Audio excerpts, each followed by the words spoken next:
নমস্কার বন্ধুরা, আমার চ্যানেলে আপনাদের সবাইকে স্বাগত জানাই। আজকে আপনাদের সাথে শেয়ার করে নিচ্ছি ডিমের পাতুরি। তো প্রথমে এখানে আমি দুটো মুরগির ডিম নিয়েছি। তো ডিমটাকে সেদ্ধ করতে দিয়ে দিলাম। ওইদিকে ডিমটা সেদ্ধ হতে থাক, আর এদিকে কুমড়ো পাতা নিয়েছি। আর নিয়ে কুমড়ো পাতার পিছনের দিকের যে রোঁয়া রোঁয়া অংশটা আছে সেটা হাত দিয়ে ভালো করে তুলে নিচ্ছি। ওটাকে পরিষ্কার করে নিতে হবে, নাহলে একটু খসখসে পারা ভাবটা রয়ে যাবে।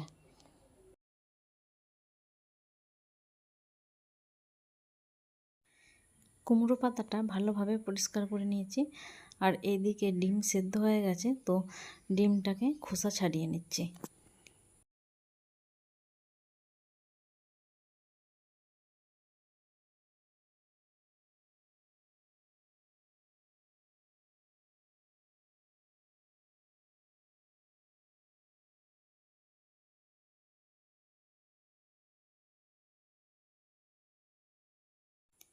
ডিমের খোসা ছাড়ানো প্রায় হয়ে গেছে। আর এখানে নিয়েছি 2 চামচ সর্ষে পাউডার। আর তারপরে দিয়ে দিলাম পেঁয়াজ কুচি, অল্প পরিমাণে টমেটো কুচি। আমরা প্রতিদিনের যে মশলাগুলো ব্যবহার করি সেগুলোই এখানে এক এক করে দিয়ে দেব। এখন দিয়ে দিচ্ছি পরিমাণ মতো হলুদের গুঁড়ো, তারপরে দিয়ে দিলাম লঙ্কার গুঁড়ো আর কিছুটা পরিমাণ জিরে গুঁড়ো দিয়ে ভালোভাবে মেখে নেব।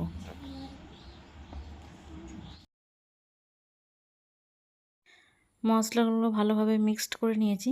তো এখন সেদ্ধ করে রাখা ডিমটা দিয়ে দিলাম, আর চামচের সাহায্যে ডিম এবং মশলা যেগুলো দিয়েছিলাম সেগুলো ভালোভাবে মেখে নিচ্ছি।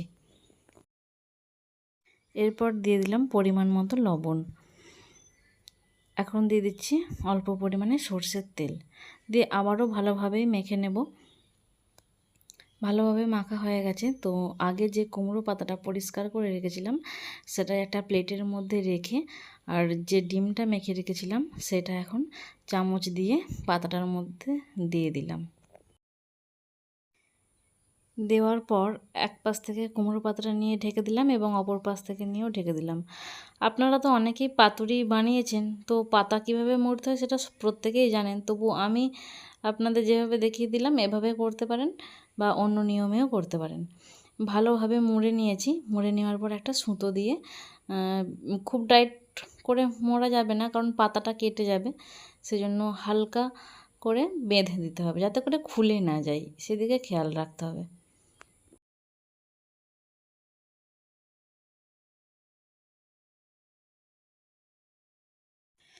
এখন আমি একটু সুতো নিয়েছি, নিয়ে ভালো করে বেঁধে দিচ্ছি।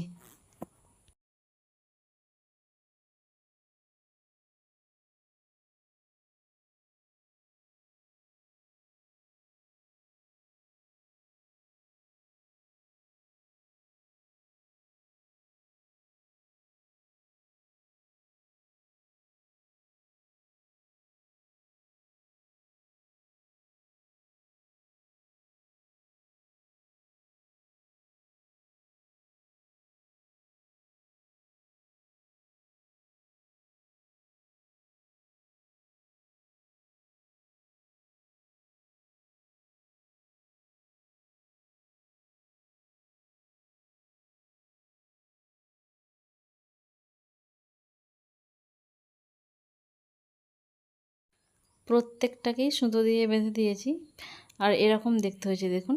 আর এখন গ্যাসের ওপর কড়া বসিয়ে দিয়েছি। তো কড়াইয়ে সর্ষের তেল দিয়েছি পরিমাণ মতো, দেওয়ার পর তেল গরম হয়ে গেছে। আর এক এক করে পাতুরিগুলো ভেজে নেব।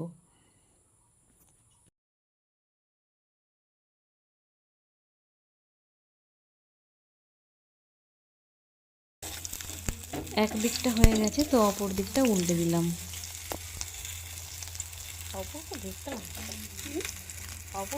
একই নিয়মে এক এক করে প্রত্যেকটা পাতুরি ভেজে নিলাম। আর এখন নিয়ে চলে এসেছি গরম গরম ভাত। তো ভাতের সাথে খেয়ে দেখব কেমন হয়েছে পাতুরিটা।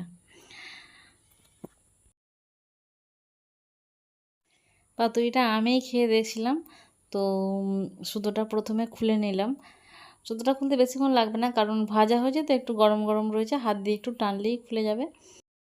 আমি যেহেতু আগে খেয়ে নিয়েছি তো স্বাদ আগে বুঝে গেছি, তো এখন ভয়েস এবার দিতে চাই, বলছি সত্যি অসাধারণ খেতে। আপনারা এভাবে বাড়িতে বানিয়ে খেতে পারেন।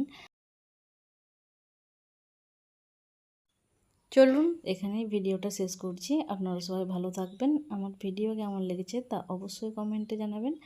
যদি ভালো লাগে তাহলে একটা লাইক করতে পারেন। দেখা হচ্ছে পরবর্তী একটি নতুন রান্না নিয়ে।